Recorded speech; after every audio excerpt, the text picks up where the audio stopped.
Kylian Mbappé ouvre la porte à un club de Série A. Kylian Mbappé en action avec le PSG. Il l'avait déjà dit par le passé, Mbappé est un grand fan de l'AC Milan.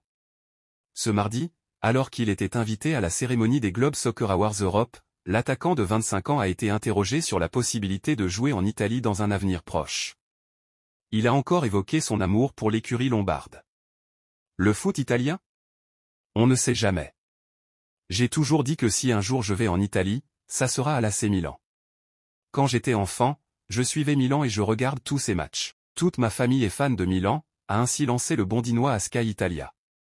Mais les fans rossoneri devront se contenter de ces quelques paroles, puisque c'est à Madrid que va s'écrire l'avenir du Français. Mais d'ici quelques années, on ne sait jamais, comme l'a bien dit le principal concerné. Real Madrid, Luka Modric envoie un message à Carlo Ancelotti. Luka Modric sous les couleurs du Real Madrid. À quelques jours de la finale de la Ligue des Champions entre le Borussia Dortmund et le Real Madrid, le milieu croate, Luka Modric, est revenu sur sa saison particulière sous le maillot des Merengues dans une interview au Partidazo de COP. Moins titulaire et considéré comme un remplaçant de luxe dans la rotation madrilène, l'ancienne pépite de Tottenham reconnaît que certains passages avaient été compliqués, même dans sa relation avec Carlo Ancelotti. Alors que son avenir reste encore inconnu, le souhait du Croate est clair, continuer au Real et y prendre sa retraite. C'était difficile pour moi de comprendre et d'assumer mon nouveau rôle. Je n'abandonnerai jamais, je pense que j'ai été un exemple d'attitude dans tous les sens du terme. Je pense que je n'ai posé aucun problème à l'entraîneur ou à qui que ce soit. Ma relation avec Ancelotti, ça s'est plus ou moins bien passé, comme toujours, avec beaucoup de respect. Bien sûr, quand les joueurs ne jouent pas, s'ils vous disent qu'ils sont contents, ils mentent. C'est une situation que j'ai vécue. Je ne m'y habitue pas et je n'ai jamais abandonné, a déclaré le milieu croate. Liga, Jude Bellingham élu MVP. Jude Bellingham. Quelle première saison! Arrivé à Madrid l'été dernier, Jude Bellingham a été excellent dès ses premiers pas dans la capitale espagnole. Il a vite pris les commandes du Real Madrid, brillant sur le terrain et affichant une ligne de stats remarquable, 19 buts et 6 passes décisives en 28 rencontres de championnat espagnol. Le milieu anglais de 20 ans vient ainsi d'être nommé meilleur joueur de la saison en Liga lors des Globe Soccer Awards Europe, lui qui était en concurrence avec son coéquipier Vinicius Junior, mais aussi Isco, Betis, ou Alex Garcia, Girona. Joselu, j'ai fait pleurer beaucoup de gens. L'attaquant du Real Madrid s'est exprimé sur Radio Marca avant de s'envoler pour Londres pour y disputer la finale de la Ligue des Champions. Le compte à rebours jusqu'à la finale, le vestiaire est bien conscient que ce sera un match très difficile. Je suis dans un groupe où il y a des gars qui ont joué 6 finales de Ligue des Champions. Plus les jours approchent, plus c'est compliqué, mais ça fait partie du match. Ça va être un match difficile. Nous l'avons bien analysé et je dis toujours que les finales, c'est du 50-50. Les adieux de Kroos, tous ceux qui ont des enfants le ressentent.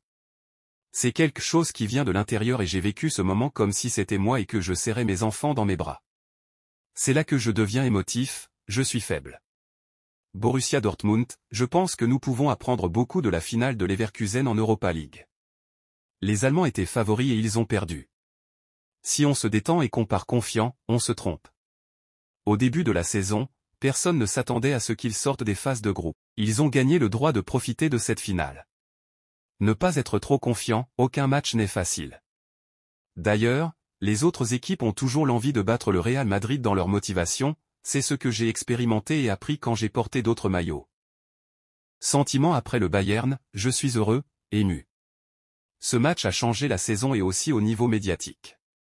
Je n'ai jamais vu autant de gens m'arrêter dans la rue pour me remercier.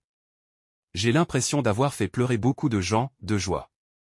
Je suis heureux de pouvoir faire naître ces sentiments chez les gens. Sur une lancée, Nacho m'a déjà harcelé pour que je lui paie la passe qu'il m'a faite contre Cadix.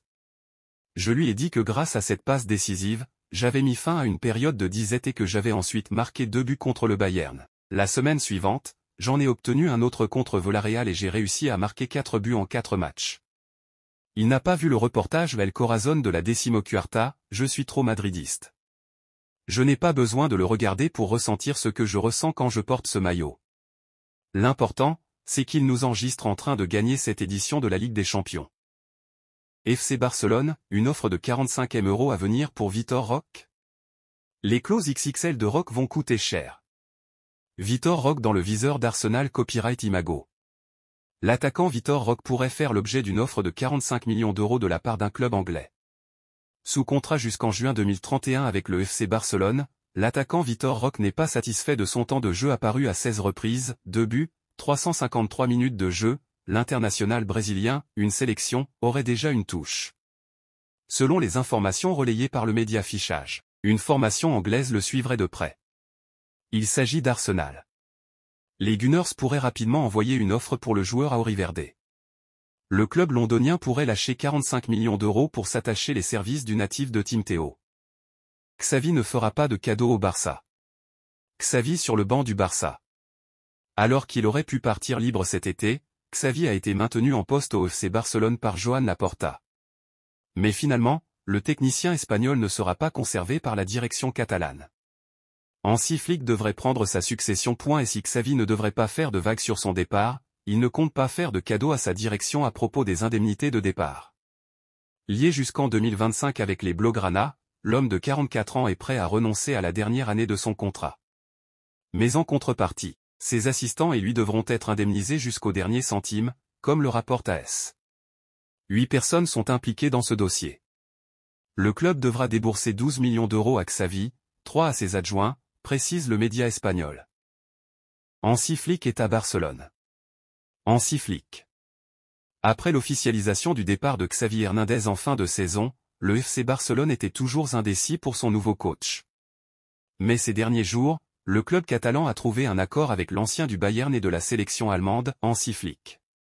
L'Allemand avait dit oui aux dirigeants du Barça et il s'est déjà mis d'accord avec eux sur un contrat de 2 ans, lui qui souhaitait absolument rejoindre le Barça et avait même commencé à apprendre l'espagnol depuis un moment. Les choses vont d'ailleurs très vite puisque la radio Copé informe qu'Hansi Flick est déjà à Barcelone, ce mardi. Le manager allemand vient d'arriver dans la ville catalane accompagné de son agent Pini Zahavi.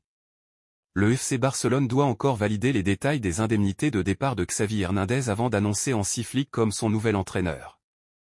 Rafinha ne bougera pas. L'international brésilien Rafinha, souvent lié à un transfert, a écarté toute idée de départ et semble déterminé à honorer son contrat avec le FC Barcelone, qui court jusqu'en 2027. L'ailier brésilien du FC Barcelone Rafinha, 27 ans, a connu une excellente saison. Auteur de 10 buts et 11 passes décisives, il a été un élément clé du jeu catalan et a su élever son niveau de jeu lors des rencontres décisives, à l'image de son quart de finale contre le PSG. Bien que ses prestations soient remarquables, il est souvent associé à un départ. On peut attribuer cette situation à l'intérêt prononcé des clubs anglais et saoudiens pour le joueur, ainsi qu'à sa valeur marchande évaluée à 50 millions d'euros, qui offrirait une importante rentrée d'argent au club pour rétablir l'équilibre de ses finances. Rafinha est catégorique. Interrogé par El Chiringuito sur les bruits de couloir concernant un éventuel transfert, le buteur brésilien a été très clair, « J'ai un contrat ». Un message qui montre qu'il a écarté toute possibilité de départ et qu'il est déterminé à respecter son engagement. Soulignons que Rafinha a un contrat valable jusqu'en 2027. Ancien Sergio Ramos quitte déjà le Séville FC. Sergio Ramos, après son départ du Paris Saint-Germain l'été dernier, est retourné dans son club formateur, le FC Séville. Le club andalou a connu une saison particulièrement compliquée en se classant 14e de Liga, son pire classement depuis la descente en 2000. Malgré tout, l'ancien du PSG a été titulaire 37 fois cette saison, et a marqué 7 buts et délivré une passe décisive.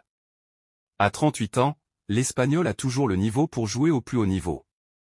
Sergio Ramos libre de tout contrat. Devant ses supporters ce dimanche soir face au FC Barcelone, 1-2, Sergio Ramos a fait ses adieux à son club formateur. Après la rencontre, il a posté un message d'adieu sur son profil Instagram, « C'est la fin d'une saison compliquée, mais très spéciale pour moi. Merci beaucoup pour votre amour et votre soutien inconditionnel, Sevillista. Vous êtes dans mon cœur », a-t-il lâché. Le champion du monde 2010 est donc libre de tout contrat, à la recherche d'un nouveau défi. Naples, l'agent de Krishak Kvaratskhelia confirme l'offre du PSG. Kvara. L'après Mbappé se précise au PSG. Alors que l'un des meilleurs joueurs du monde va donc quitter le club de la capitale après 7 ans à fortune diverse, les dirigeants franciliens se sont déjà activés pour lui trouver un ou des remplaçants dignes de ce nom. Krishak Kvaratskhelia figure dans cette liste. Mais comme nous le relations ce mardi, les champions de France en titre sont mal embarqués dans ce dossier alléchant. Pour autant, l'état-major parisien a formulé une offre de 100 millions d'euros à leurs homologues du Napoli comme l'a annoncé l'agent de l'ailier géorgien à la Gazzetta dello Sport. L'intérêt de l'Arabie Saoudite pour Kvaratskhelia n'est pas vrai. Il y a un intérêt et une offre du PSG pour le joueur, Mais tout dépend de la décision de Naples et de son président. Le message est clair.